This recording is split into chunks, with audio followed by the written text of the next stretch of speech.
Whiteout is a top 10 prospect, according to our draft experts. According to him, he should be the first whiteout picked in the draft. We welcome to the desk Kevin White. How are you? I'm good. By the way, I was a big fan until you picked Mayweather. The stock fell, but that's You're okay. on the top 10 now. Yeah. So before we get into Mayweather, I want to talk to you about what you actually told NBC Sports. You said Amari Cooper is a great receiver, great competitor, but he had a lot of help at Alabama, and that when people came to West Virginia, it was just like shut Kevin down. So explain why you believe you should be the first whiteout in the draft to go. The whole first, second, third, fourth, it matters what you do when you get there. But being a competitor, me being the first receiver taken, I'm on one side, restricted to one side all game, running a few routes every game. He's moved around every game. They can't double him and get to him like they can get to me. And if you do that, and they have great running backs that can break easily. Not saying that West Virginia don't. We do.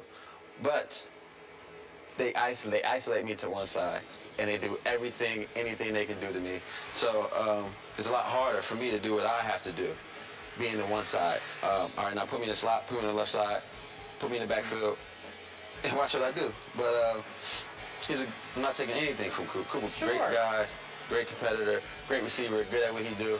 But when it comes to me, then we talk about me. So that's how I feel. You guys don't have your opinion, but you should feel that way. There's nothing wrong with that. Well, first of all, we ain't hating on you. We know that you're big time. There's no doubt about that. And I applaud your confidence. You should have it. But I do think that when you talk about comparisons to Amari Cooper, I'm thinking, number one, what was the other receiving option? Yes, I mean, because it was pretty much the Amari Cooper show last year. That's number one. Number two, he is in the SEC. Oh my God! I mean, I'm just saying. I'm just saying now. I mean, it is the SEC. So when you talk about who y'all are going up against, how much should that factor into the equation in your mind? All right, SEC. You talking about SEC, right? Yeah. What did I do against SEC? Whatever I wanted. Played Alabama. Shut you down. Yeah, let's talk about it. Played Alabama, did what I wanted. Dad, I'm asking. I know. Played Alabama, did what I wanted. Played Texas A&M, did what I wanted. Who else you want me to play? I wish I would play LSU so I could do what I want too. But I played 2 SEC teams and did what I wanted. So it was no drop off from the SEC to the Big 12 at all. My junior year playing guys like Jason Verrett, Justin Gilbert, and all those first rounder guys, three won the first round. I mean, I'm just saying, the SEC got a lot of hype. I played against them.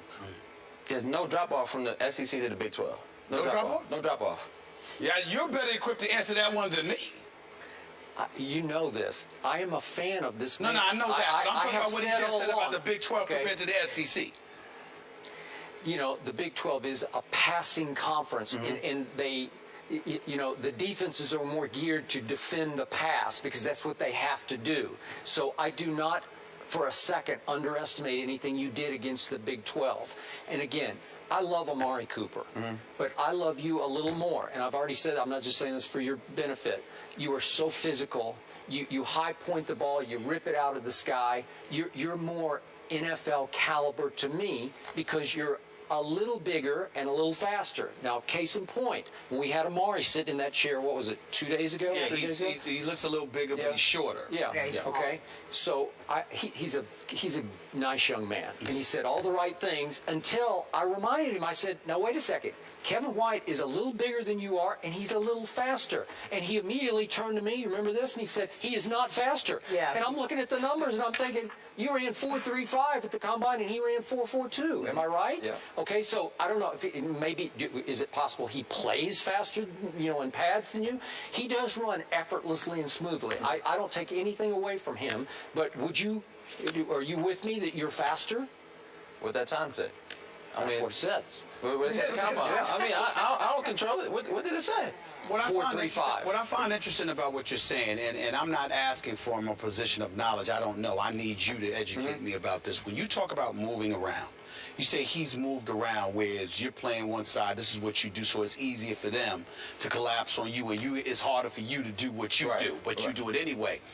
I was under the impression that a receiver that can move around obviously is considered more versatile, and as a result, that makes them more lethal. Like you talk about a quarterback. Again, I don't know. I'm asking. Like a corner, when we talk about a Richard Sherman, for example, he's playing the left side, whereas people say Darrelle Revis is better because you can move him anyway. That's how I was thinking. Educate me on that. Okay. So Coach Hogerson, offensive guru, he had guys like Des Bryant, Crabtree, Blackman, Stedman. Didn't get moved around. Look at those guys. That's just his offense. So I can't control it. I'm only the player. I'm getting coached. When I'm on the right side, coach, I'm on the right side. Now, when we play Texas A&M, we're moving to the left side. Bombs over Baghdad. I can't do nothing to control it. Coach, you want me on the right side? Play on the right side. Well, why did he move you to the left side for A&M? Just because there was questions like, why? Okay, why is Kevin White getting moved around? Can he not play? Can he not play slide? Can he not play left side? But that's what I'm saying. Right. That was where I was going. My question is, when you say you were actually, you came across as if you were holding it as a badge of honor, that we know exactly where you're going to be, and look what you do. Where other folks will look at wide receivers and the versatility that they have and say that's what makes them more valuable. That's what I was asking you about. Yeah, people can say that. Okay. But being in the offense, that's what I had to do. So I just did my job. So, Kevin, this is what the numbers say. Against Alabama, 9 receptions, 143 yards, a touchdown. Against Texas A&M, 7 receptions, 129 yards, a touchdown. Bombs over Baghdad. Alabama matters. Texas A&M don't. Not this bad. But that's the SEC, right? Not this bad. SEC, right? Not this bad. Yeah, but go ahead. But Alabama, you got me on Alabama. I ain't trying to hit Texas A&M. I just like to do my job. I'm a high quality. I'm a competitor. I'm very confident in my game. Nobody can ever brainwash me, like your boy said, Floyd. Nobody can ever brainwash me and say somebody else is better than me. I put in the hard work, been through trials and tribulations, been through JUCO, didn't play, played, been through injuries, 3 quarterbacks. So the whole, he's inconsistent. Hall of Fame receivers, guys like, Larry Fitzgerald, one of the best in the league, 3 different quarterbacks. He's not having a breakout year. I mean, without a trigger man, you're nobody. So I'm not putting it all on a quarterback. I'm saying without a quarterback, then it's nothing. I had a healthy quarterback, Clint Trickett, and Coach Hogerson put the ball in my hand. Look what happened. So the whole inconsistency, Okay. Describe your psyche, because you do play a very physical brand of ball. To your favorite word, this man balls when he plays football. What is going through your head while you're playing? Because you almost have like a linebacker mentality attacking the football. I got a lot to prove. My junior year, they saying, okay, he was inconsistent my junior year and blah, blah, blah. So I got a lot to prove, and I've been through a lot. Now, when I was at that stage, West Virginia, spotlight's on, I shine. Whether it's against Alabama, whether it's at the combine. When the lights come on, I shine. So I got a lot to prove. I'm very physical. This is what I want to do. This is what I love to do. And this is it. I don't like going down on the first tackle. Ball's in the air, it's my ball. I don't give any of my opponents credit until they prove it to me. So I respect everyone, but you're gonna have to show me better than you can tell me. I don't have a problem with that. I love that attitude, but the flip side is that on the NFL level, sometimes that kind of attitude it can be frowned upon in a locker room, particularly in a locker room where they're struggling. Right. Because they're gonna look at you and you're going to be like, look, this is what I'm bringing to the table. I can only do what I can do. Right. And somebody can interpret that as how much of a team player are you going to be? Now, I'm not questioning that because I know better. But I'm saying to you, are you cognizant of that? Are you aware of all the things that come with NFL, with NFL decorum as it pertains to how they're looking at guys? I'm aware. Off the field, off the cameras, I'm very humble, very caring guy. I'm not, oh, yeah, look what I did against Alabama. Oh, look this. But the cameras come on, we talk about Kevin White, then I'm going to talk about Kevin White. In the locker room, anybody can ever go to West Virginia locker room. They're not saying, yo, he's not a cocky guy. I just flip it. And every guy that's in the NFL playing this at this level has confidence. You don't have confidence, you're not going to make it. So I have confidence. I'm humble at the same time, and I'm not cocky. If I was cocky, I'm like, yeah, nobody can stop me, but I'm saying, I know what I bring to the table. This is what I'm willing to sacrifice. This is what I'm willing to do. Wouldn't you agree most NFL star receivers have his nature? Sure. I totally agree with that. I totally agree with that. I'm just saying that some are more deceptive with it than others, for lack of a better word. Yeah. And I don't mind. I love it. Right. But I'll ask him that question. NFL scouting combine, pro days, the psychological exams that they put y'all through, all of this other stuff. I look at that and it rubs me the wrong. I'm not a proponent of all of that stuff. My attitude is you played, you performed in college football. One of those days maybe they could be able to evaluate you, but there should be enough material for them to make a decision. That's how I One last question. Okay. You realize some NFL coaches will be watching this right now and think, gee, no, that some will say, I'll take Amari because I can deal with him better. He's a little more coachable. He's a little quieter. Like this, here's some Des Bryant going on. We had Terrell Owens on last week. We got maybe a budding T.O. here, which is fine. You have to have that attitude. Amari's got it too. He just doesn't show it. He needs to be on a team that wants that. Like what you have, that's where you need to be. So you'll eliminate. So what's the ideal landing spot for you? Is there one? No, just whoever takes me. I want to be in the best fitting organization for me. For you, what's the for me, your personality, how you know what drives me crazy about y'all? All you wide receivers, pro, college, all that. What? None of y'all would just come out and say, please send me someplace where there's a quarterback. Could you at least say that? I mean, oh my God, please send me a place where there's a quarterback. He has no control over that. I know that. All right, I'm just before saying. you go, make your case. Why Mayweather? What's your boxing acumen like, sir? He's the greatest ever. Ever? Ever. Look at his record. Look what he do. Look how much money he brings.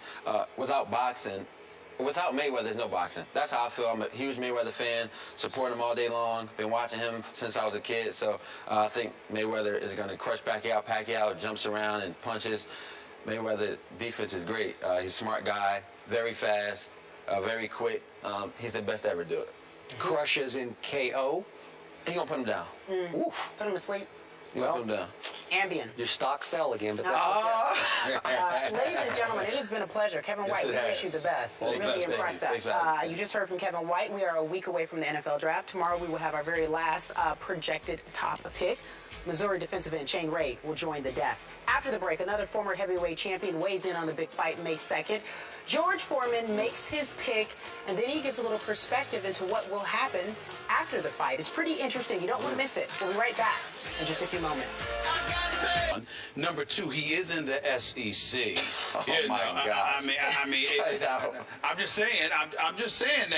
I mean, it is the SEC. So when you talk about who y'all are going up against, how much should that factor into the equation in your mind? All right, SEC. You talking about SEC, right? Yeah. What did I do against SEC? Whatever I wanted. Played Alabama. Shut you down. Yeah, let's talk about it. Played Alabama. Did what I wanted. That I'm asking. I know. Played Alabama. Did what I wanted. Played. And if you do that, then they have great running backs that can break easily. Not saying that West Virginia don't. We do. But they isolate me to one side, and they do anything they can do to me.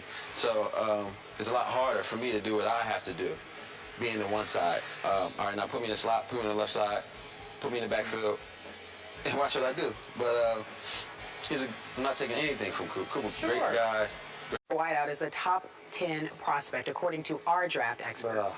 According to him, he should be the first whiteout picked in the draft. We welcome to the desk Kevin White. How are you? I'm good. By the way, I was a big fan until you picked Mayweather. The stock fell, but that's You're okay. on the top 10 now. So before we get into Mayweather, I want to talk to you about what you actually told NBC Sports. You said Amari Cooper is a great receiver, great competitor, but he had a lot of help at Alabama. Great competitor, great receiver, good at what he do.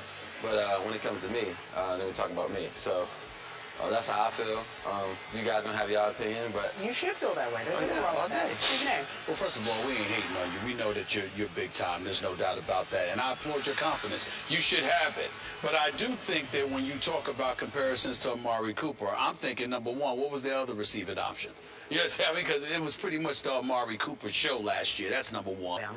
And that when people came to West Virginia, it was just like shut Kevin down. So explain why you believe you should be the first whiteout in the draft to go. the whole first, second, third, fourth, it matters what you do when you get there. But being a competitor, me being the first receiver taken, I'm on one side, restricted to one side all game, running a few routes every game. He's moved around every game. They can't double him and get to him like they can get to me.